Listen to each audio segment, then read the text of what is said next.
Hello, Patty here, the country wife from Vermont, now living in South Carolina. Just checking to see if this guy is going. It looks like he is.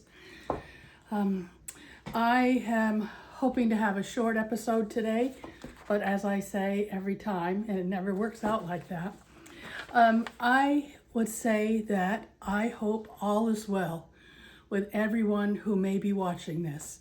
I hope that my struggles and successes are helpful to other people, and that you can see that just a normal person can do lots of things, make lots of mistakes, but also fix the mistakes a lot of times and move on being more productive. And that's something I always wanted to do, was be productive in life and be kind to others, be pleasant to others, and bless other people's lives.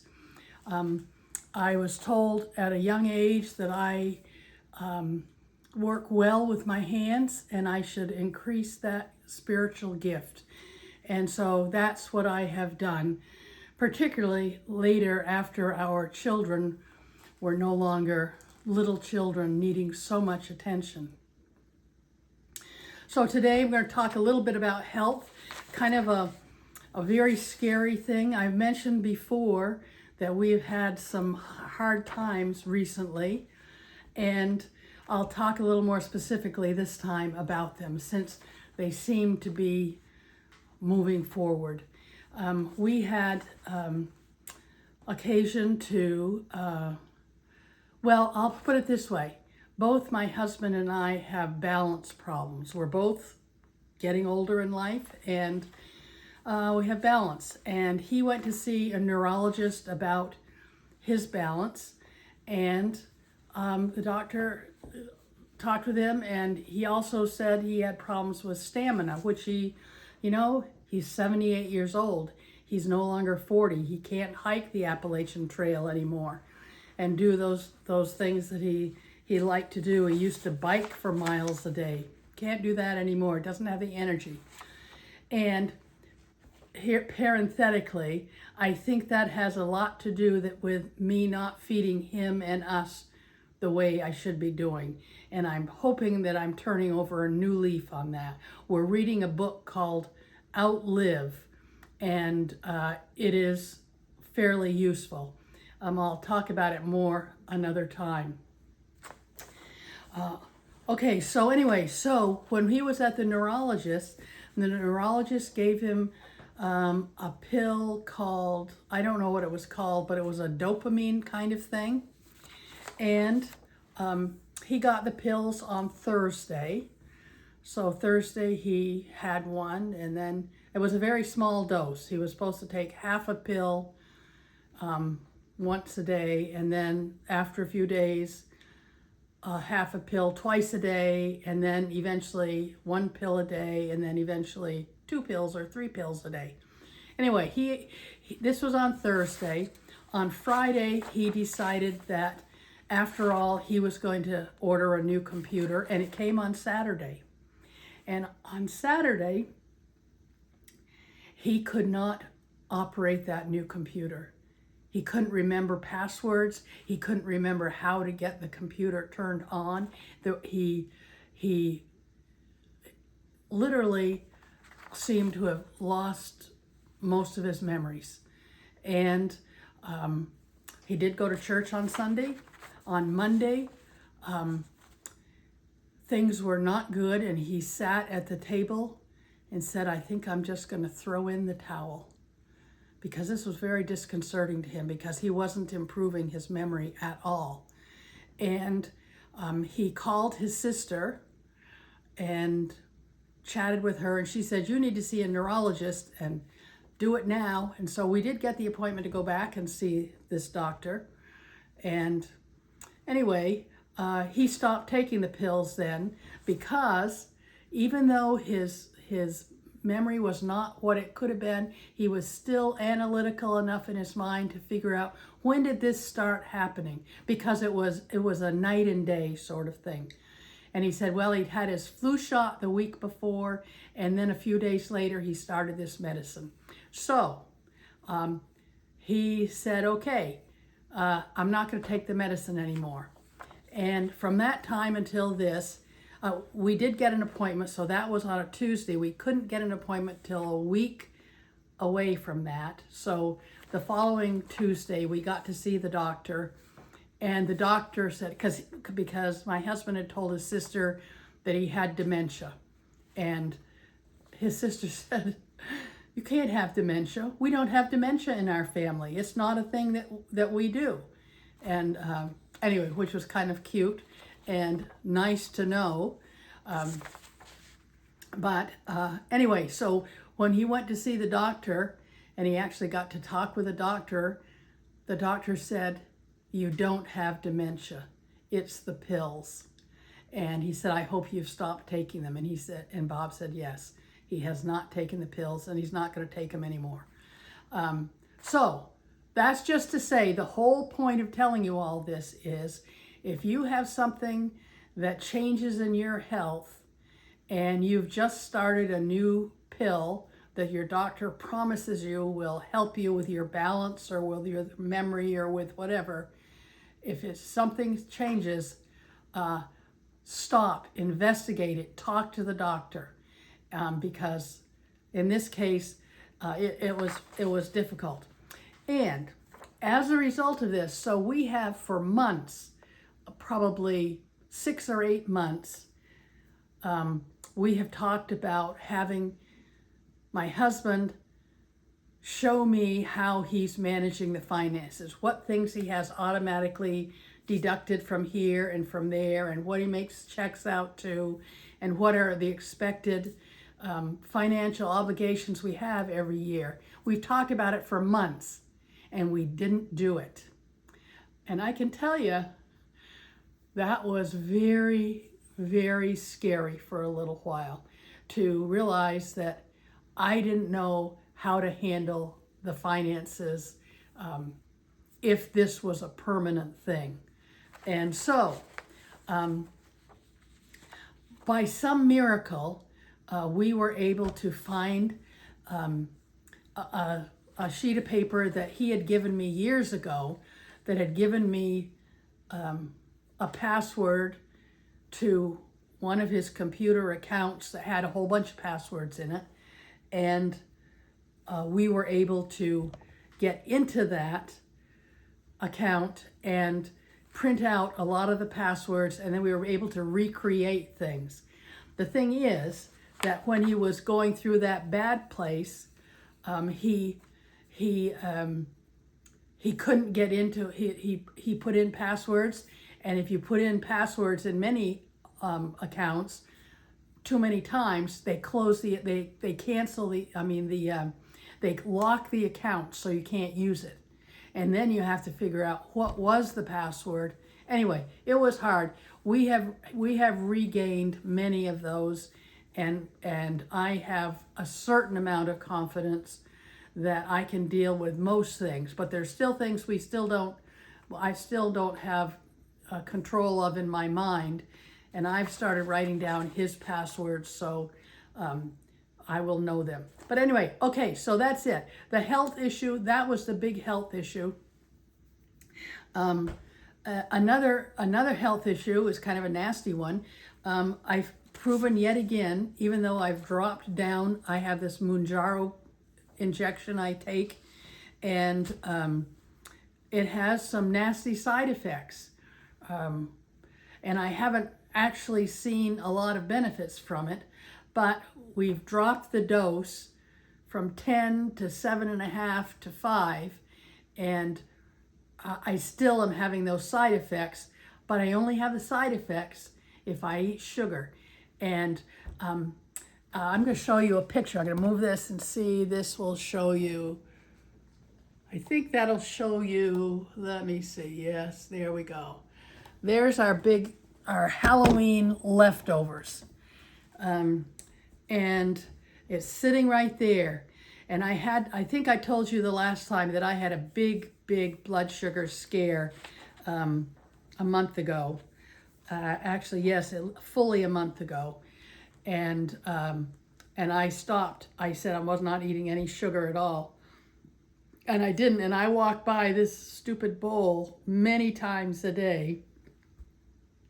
And I have not, from that time in, I don't know, mid-October until now, I haven't had candy. I haven't eaten sugar. I haven't had cookies. I haven't had chocolate, which I love and does a lot for my brain.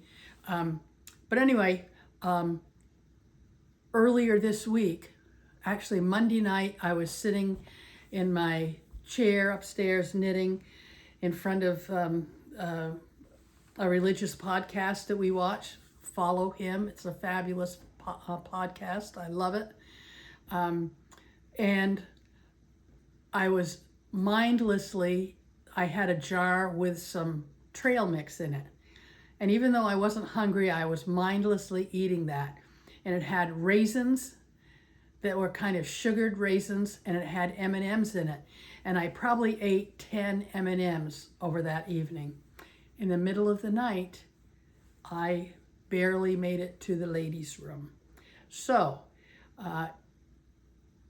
once you stop eating sugar, your body knows it and appreciates it and doesn't appreciate it when you start it up again. So, I'm off this sugar, and I'm going to try to get rid of that candy. Bob goes by it every day, and I don't know how many. Every so often I'll find one wrapper on the table, an empty wrapper. Anyway, there you go. That's it on that. Organization. Let me tell you that we're going to have a little organization. I think I'll take you on a little road trip, which will be humiliating to me, but I'm going to do it so that it makes me more likely to carry through. I just learned that my angel sister and her husband are going to come and visit us the day after Thanksgiving for a few days. And here's the living room, but this is the thing that I want to work on the most. Let's see, can I show it to you? You can see, oh yeah, right there. That is my knitting area downstairs, and behind it is bag two. Let's see. I don't know if you can see that. I got a lot of stuff. Anyway, I'm a terrible photographer. But anyway, so there we are. There's the thing. And I'm going to organize the place so my sister doesn't drop dead when she walks in the door. And I've got a bag there to go upstairs and be organized. Anyway, so my plan is I'm going to organize the downstairs and change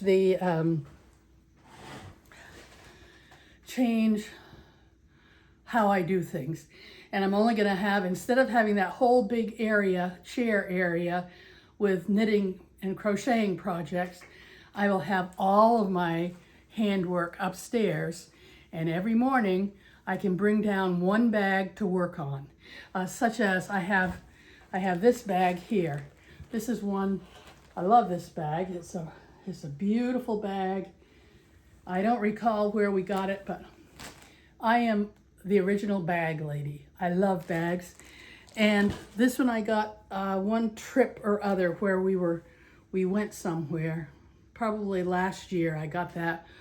And that's an easy one to put my projects in. So I'll bring one project down to work on when I have to sit down during the day, and then take it back upstairs at the night so we can actually have the living room free and clear and tidy. So organization is coming. Not here yet. And I have taken 2 boxes of, not big boxes, but boxes of food and other things, supplies that we were not using and were probably a bad idea to get, like a second bottle of low sodium soy sauce. I hadn't even started on the first one, so the second one I gave it away, etc. And I found a place where I can give away all kinds of food items. So I'm going to do that. Okay, let's see. Now, let's see. I'm looking down that. Okay. So I have company coming, rearranging the living room. I'm going to, besides cleaning out that part of the living room, my crafting chair down here. That chair, by the way, my husband bought me 40 years ago. I love that chair. It's a platform rocker. I love that chair. and I sit in it some every single day. And I just think how kind he was to get that to me, for me, when we had our little tiny babies, so I could sit in that chair breastfeeding. It was a fabulous chair. So actually I've had it more than 40 years, because more than one of our children, I used that for breastfeeding. So, okay, next thing. I started I told you about the disaster I had with the warp on the 32-inch rigid heddle loom. And I took it off. I videoed myself taking it off of the loom. And now the loom is naked, empty, ready for me to warp up again. But I tell you, I have had to take a little break from that particular loom and that particular yarn to get my head in a better place. But I took videos of it, and I'm gonna put a little video up. Maybe I'll attach it to this one, or maybe I'll just have it be a standalone one. It's no big thing, but it might be interesting. Now, let me see. So, finished projects. I don't have a lot of finished projects, but I showed you the last time that I was making. So here we had Poppy the chicken. You'll remember Poppy the chicken. I made a second one of these for the youth auction using instead of, this is a 15-inch needle. I mean, not 15-inch. US 15, I think it's 10 millimeter needles, and you know, you stick your finger in, it's just not good. I went back and watched the video from the girl that I saw this on the first time, and she used a 13, and then for the wings she used an 8, and she didn't have the wings flap like this. She stitched the wings down and used them as pockets to put a little tiny thing in. So that's what I did, is I removed this from the auction. I made another one just like it, and it worked really well. And for the auction I had made some little itty bitty Poppy the chickens. And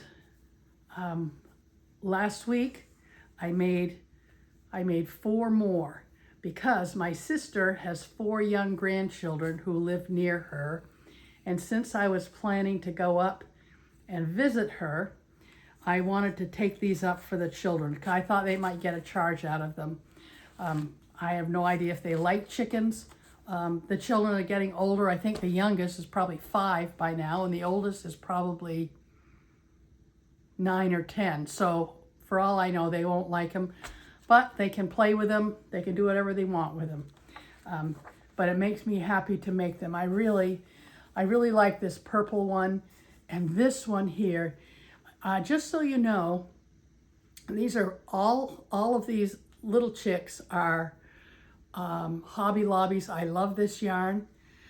The texture of the yarn is exactly the same yarn, but they're way different. This is very rough.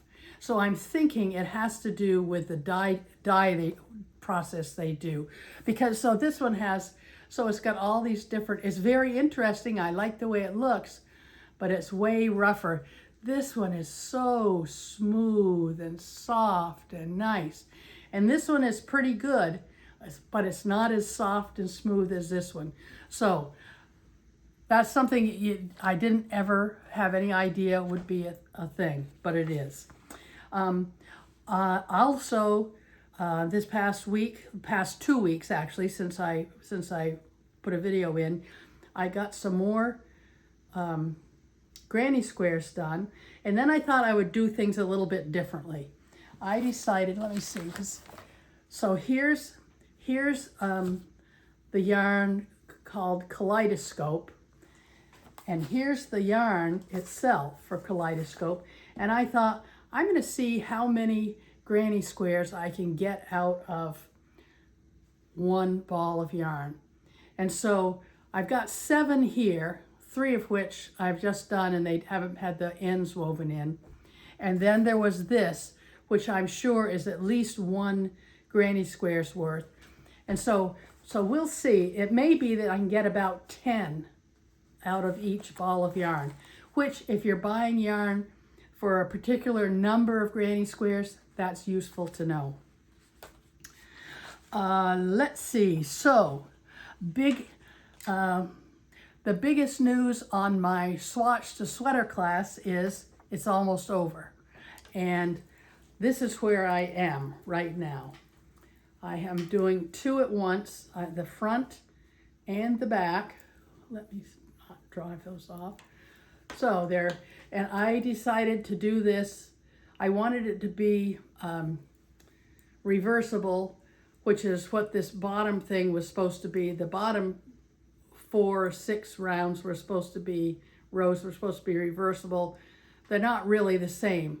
But then I decided, you know, since I'm just gonna knit this, I'm just gonna do garter stitch. And it's 2 color because I didn't have enough of the black to do the whole thing or the white to do the whole thing. And it may be that even with alternating, I don't have enough to make the whole thing, the whole sweater. It's a drop shoulder sweater. And I've got a lot of knitting left to go. So I don't know if I have enough, but I do have of the same yarn. I have some different colors. So it may be this black and white down here, down at the waist, and then moves up, up, up. And maybe by the shoulders, it's gonna have to be gray or possibly red. I hope not red, but I've got some gray and we'll see how it goes. But that is moving on. I think the last class that we're going to have, the actual last Zoom class is going to be next Tuesday, but I think we have 3 more knit days and they end on the 9th of December. And I would ideally like to have that finished by then, but I have so many other things going on, it's not too likely. And the last thing I want to talk about is weaving. We had company for lunch this week, and I pulled out placemats and I put them on the table, and I thought, okay, there's 1, there's 2, there's a 3rd one, there's a 4th one. And I know that I also had 1 other kind. So these, at least I've warped the loom at least 4 times, 5 times, 6 times to make placemats. And I'm not a person that has to have everything match. And you can see, not only do they don't match, they're not even all the same size, but they're close enough, they work. And you know, I am into the idea of getting going on rewarping one of the looms and getting going on it, because I have a gift for someone that I got the yarn for months ago and haven't gotten to it. But yesterday, what's today? Friday, Wednesday, Thursday. It could have been yesterday or Wednesday.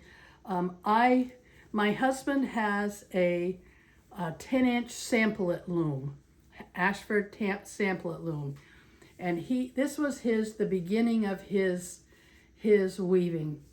He found it very, very difficult, and I can understand that. You know, it's a brand new thing, and anyway, he thought he might like it. So this has been washed. But obviously I haven't cut the threads yet, but I'm going to do it. And this was going to be washcloths or dishcloths, which I am going to make into dishcloths. But whatever day it was, I said, do you mind if I finish that weaving? And he said, no. So I wove the rest of it. It took me quite a few hours. I used up all the orange yarn that we had. And then I had a little ball of black, and then I started the second ball of black. And as you can see, I did not do hem stitching on this end. I just wanted it to, I just wanted to be done by that time because my shoulder had had enough of throwing that stick shuttle. But anyway, so this is now ready to clip the threads, and then I'm going to use the sewing machine, and I'm going to sew along. So I'm going to say I'll probably sew along here and along here, and then cut between them and turn them into dishcloths at that point. I think there's enough for at least 7 dishcloths, maybe 8. And you can see I got tired of it. I said when I finished one shuttle of black yarn, I said, okay, that's it. So anyway, that's it. That's the, hopefully I'll be ready to weave again soon. But because of the imminence of company, I need to, for my spirit's sake, I need to do some major cleaning. And if they walked in the door right now, there is not a bed in the house for them to lay their heads, because the bed upstairs is used for yarn projects and staging, so I can put things where they ought to be. So today, the rest of today, I'm going to be moving all the yarn from downstairs upstairs, and then I'm going to put it in containers where it ought to be, rather than just shoving it into containers, which is my usual thing. I'm going to actually have it organized in containers and then put it where it needs to be, which will be in my workroom, which means that my workroom is now going to not have as much floor space as it used to. But that will be fine. That will be fine. And this reminds me of the fact that, we're all waiting for the second coming of our Savior Jesus Christ. We know he's going to come back again. We just don't know when. I do know when my sister is planning to come, and it is soon. So I need to get rolling on this to get the house in order so she doesn't drop dead from horror. Her home is beautiful, very well taken care of. She works like a dog all the time, and I don't, and I need to develop that. But I do the best I can. I bet you do the best you can too. And maybe our best can get better. So that's it. I hope you have a wonderful week. I hope your Thanksgiving is wonderful, that you don't eat too much, that you'll eat good food, and that you have family and friends and loved ones around you, and it's a glorious time. And I say, do good, be good. Let's do it now together. Thanks so much for watching. And send me notes if you would like. Bye now.